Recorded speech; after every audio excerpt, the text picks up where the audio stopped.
Literally, it means, did you set time for Torah? Kavata itim Torah. I heard a pirush that it's really referring to, did you steal time to learn Torah? Because technically, you will have a good and valuable excuse. Look, Hashem, what do you want from me? I didn't have time to learn Torah. Yeah, I didn't ask you if you had time. Did you make time to learn Torah? Kavata itim. Did you look in the itim and say, this time I'm learning. 8 to 9, 9 to 10, I'm learning it. That's it. It doesn't matter to me. I'm learning. Again, it has to be on schedule, especially if a person is married or whatever, make sure that it's okay with the spouse. Not so easy.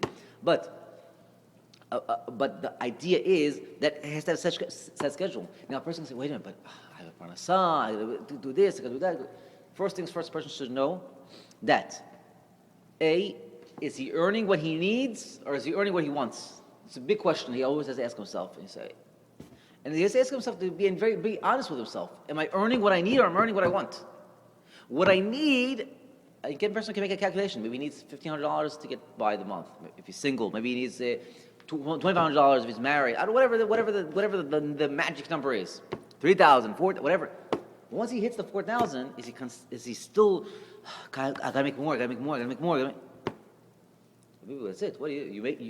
You need what you need. Again, if a person has the ego, even the slightest ego, and he feels that he needs more of a vacation, he needs more of a this, and he needs more of a that, he needs more of a car, and needs a higher grade of a car, needs a higher grade quality of meat. It's not enough to get the $5, $6. I got to get the $17, $30 pound roast. Why? Who said? No, I have to get it. What are you talking about? I never ate before below this. No, if it's not about half the table size of the roast, then it's not. Where's that rooted in? The ego. It's all ego. Who says? And that's why that's why Pirkei Avot was so exact. They said, if you ever going to come to a situation where you need to eat bread and salt and sleep on the floor, and that will cause you and that will allow you to learn Torah, opt for that option. Again, it's not saying be God forbid poor, but it's saying do what you need to do with minimal effort in order to get more energy to learn Torah. So that's a big test, because we're always going to say, do I need more? Maybe I need this. So again, we always have to ask ourselves, this thing that going to Acme, right? You're about to buy dinner. Say, oh wow, look at this big thing. Hold on. Do you need that, or do you want it? Do you need it or do you want it? Do you make it nice for Shabbat? Shabbat again. Shabbat is exception. Enough. Shabbat. That's the thing. When you want it, you think of why you need it. But I have a question. Yeah. That, like, for instance, Hashem has given to this individual everything. He has a nice business. Okay. He has everything is going for him. Okay. And he's going on the Shaharit. In the morning, he wanted to daven the Shaharit. He's not going to beg Hashem to give him all these things that he already has. No, then he's praying. He has money. He has. Okay, but Make sure no one robs me. Make sure no one. No. Yeah. You know what I'm talking about. That when he's doing the Shemona Esrei, this person. I want to tell you a story. Okay, this I heard. Rabbi Mizrahi said this story. He said a guy came in to the Beit Knesset one day and he made a Sudat Hodaya, a meal for thanking Kosh Baruch Hu. Thanksgiving meal, right? Brought whiskeys and this and that. Well, they asked him what happened, why are you bringing it? And because a few days ago he was going across a certain street right next to the Beit Knesset and was hit by a car, Chas v'Shalom, and he was in the hospital, but he came out, Baruch Hashem, and as soon as he came out, he wanted to make a Hodaya. The next day, another guy brought a Thanksgiving meal, and also brought whiskeys and this and that. He said, "Oh, what happened? You also got hit by the car on that street?" He said, "No, I walked 20 years on that street and I never got hit by a car." That was a good one. Nice. He said, "Why do we have to wait?" And this is what Rabbi Mizrahi said. He said, "Why do we have to wait until something happens to thank? We should constantly be thanking Hashem before the things happen." Understand, but I mean, like, for instance, the Shema Koleinu and all of these Shemona Esrei, the guy, when he reads it, in the morning, he's not sincere because How do you know? Not really. How do you know? Because he has. So what? Just because he has doesn't mean. He can have $1 billion. Rabbi Yehuda Nasi, It says that he would never have, I believe it says like, it said either the same like, let's just say, for argument's sake, he would never have the same meal within the same year. Never the same meal within the same year. That's how rich he was. Is there a doubt in our mind that Rabbi Yehuda Nasi wasn't praying with the top kavanah? For sure he's praying with top kavanah. Because you can get to a point. No, I'm talking about our time. Like Okay, even in our time. Again, if you if you Steal time from them. No, the class is supposed to be over by now. supposed to be. The class never ends, Amram. See, that was the point. The class doesn't end, Amram. We don't clock in, clock out. Never ends. Well, you go from shiur to shiur. Well, I want to say something. It's very important to see that I'm wrong. When the Jews, they were going to leave Egypt, they were going to take a grave of Yosef Avinu, and they didn't know, because the Egyptians, they know that if they kept the grave in Egypt, they never can leave, the Jews. What happened? They put him they put him in like a casket with a metal, that they put the metal on the knife. Right. And the Jews, they were going to leave, they didn't know where because the Egyptians, they knew if as long as that grave is in Egypt, they cannot leave.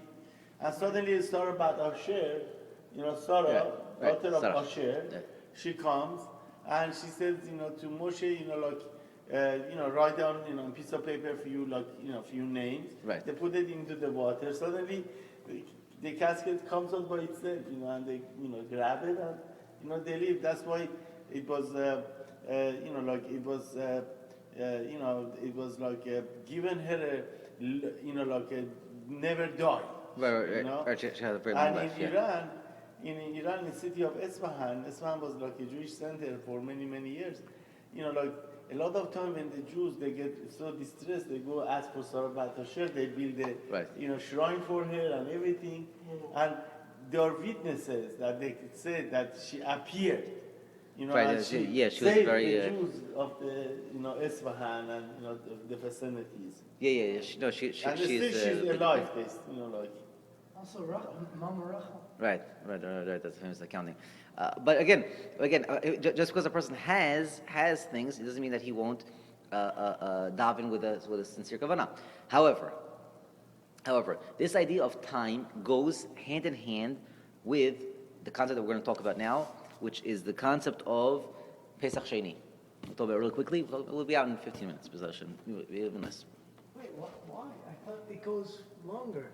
No, that's 1 hour behind. Are you kidding? Yeah. No, it's 9:30. No, from here is 8:30.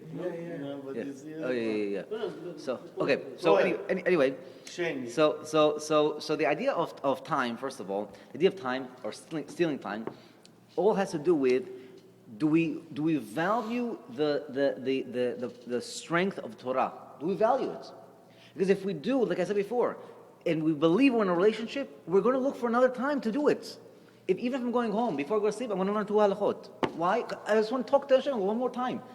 And I know that if I learn 2 more halachot, that's 2 more things that I'll know if the Yetzer Hara is going to attack me on. 2 more things I'm going to be aware of next time around, that he's going to come tomorrow morning, B'ezrat Hashem, he's going to come to try to trick me on those 2 things. He won't be able to. I'll know what I'm supposed to do.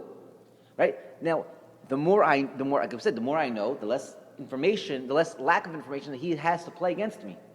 But the more I don't know, he's got a lot of information, a lot of tools to play with, because I'm not even going to know about it. That's stealing Torah, like we said, stealing time. But again, it's only if a person values it. Now, if a person values Torah, if a person truly values Torah, and he structures his day about this way, how much Torah can I learn today? How much Torah can I learn today? That's his structure. The truth of the matter is, he can learn 24 hours of Torah. How? So let's say he wakes up in the morning, learns before Shacharit. In about an hour, let's say. Hour. 15 minutes, 20 minutes, whatever it is. Learns before Shacharit. Goes into Shacharit. In Shacharit, what's he going to daven about? He should learn more Torah. Okay? In Shacharit, he's going to learn. Now, he's going to say, wait, shouldn't he daven about his work and about his things? Yeah. What is he going to daven? Hashem, please make my work run very fast and earn whatever I need to earn quickly so I can go back to learn Torah. Hashem, let's say he has to put the kids to sleep. Can he put the kids to sleep, please, fast so I can go learn Torah? Okay? That's learning Torah. So he's davening, learning Torah. Okay? Now he goes out goes to his business. In his business, what he goes to, again, a person who learns Torah knows that he's constantly talking to Kosh Baruch Hu. So he goes now, he's talking to Hashem. Hashem, please, let me help me close this business quickly so I can go home and learn Torah. Again, if he thinks he needs to earn $17 million today, he's not going to close the door ever. But if he says, listen, Hashem, I just need to make what I need to make today and get out of here so I can go learn Torah, so he's going to say, wait a minute, I can do it. Hashem, I just need to get finished what I got to finish here so I can go learn Torah. He says, okay, that's what you want? I have no problem. I want to stop you from learning Torah. I want to give you Torah. I want to give you more time to learn Torah. Okay, here. All of a sudden things are flowing. Now again, he's going to have a test. If things are flowing for him, he can say, oh, wait a minute. Maybe today's a good day. Maybe it's really Hashem is telling me I should stay for 17 more hours so I can earn, all the rest of the month's work today. Or maybe he'll say, again, that's the Yetzirah. Again, the Yetzirah, he has no tricks. Or he'll come to you and say, oh, look how great you did. You're going to learn Torah, but look at this. Baruch Hashem, you did a good parnasah. What are you talking about? Yetzirah. I didn't earn any of this. It's not me at all. Because Baruch Hu did all of it. I was playing around. I'm going to learn Torah. I don't want what you're talking about. Yetzirah. I got to go learn Torah. So then he goes to learn Torah. And then now he's going to go eat. Now when he's going to eat, he's not going to sit there for 17 hours. Oh, got to fill up my stomach. He's going to eat what he needs to eat. Get back, go learn Torah. He's on the clock. He needs to realize that this is a world of opportunity. Opportunity. Just like a person in business says, oh, time is money. Time's not money. Time is Torah. Every moment a person can be earning more and more and more and more Torah. The Ramchal will tell us later on, if a person thinks that, I'm satisfied with $50,000, so I'm satisfied also with 50,000 rubles of Torah. He says, yeah, really? Let's see how a person would act in this world if his friend is sitting and earning $75,000 and he's only earning $50,000. What's he going to do? I got to work harder. I got to work nights and days and this and that. No eating. It's funny. You'll find that some people when they're working, they become the biggest Hasidim. Why? Because they can go fasting. They can fast. They'll forget to eat. They're so busy in work. They'll forget to eat for hours and hours. Comes Yom Kippur, the first hour. How many more hours? 26 hours, 24 hours. What's going on? Habibi, when it came to earn money, the guy wasn't eating for days. He was working around the clock, 24/7, working. All of a sudden now Hashem says, here, now fast for me. Here, before you fast this for yourself, he wanted to earn the money. So he wanted more time in order to... So a person realizes, if a person applies that same thing into Torah, you'll realize, wait a minute, so every opportunity is another mitzvah. How big is a mitzvah? We know mitzvah is huge. It's an opportunity to talk to God. So the opportunity is an opportunity to talk to God. Time itself is opportunity. Hashem could have built the world with no time. So here, have all the time in the world. There is no time. You're not bound by time anymore. Oh, if you're not bound by time, then there's no opportunity anymore.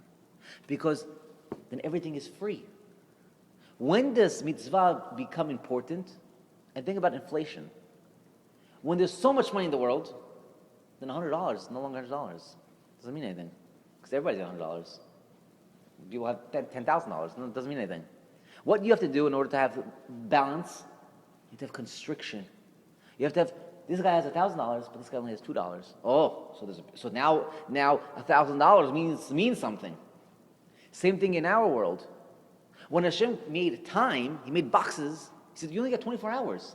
If I would give you 72 hours for a day, and I can make you stay up for 72 hours, no problem, God says. But He said, okay, look, I have more time. I don't need to do Torah now. I'll do Torah soon, like 72 hours. The person sees he's got 24 hours, and within 24 hours, he's sleeping 6 of those hours, and within those after the 6 of those hours, he's eating for another 3 of those hours, and besides for eating 3 of those hours, he's working 9 of those hours. And he says, wait a minute, now I have to be in the clock to earn Torah. So the constriction of time itself is a necessity. It allows us to realize how much of an opportunity Torah becomes. It becomes very valuable.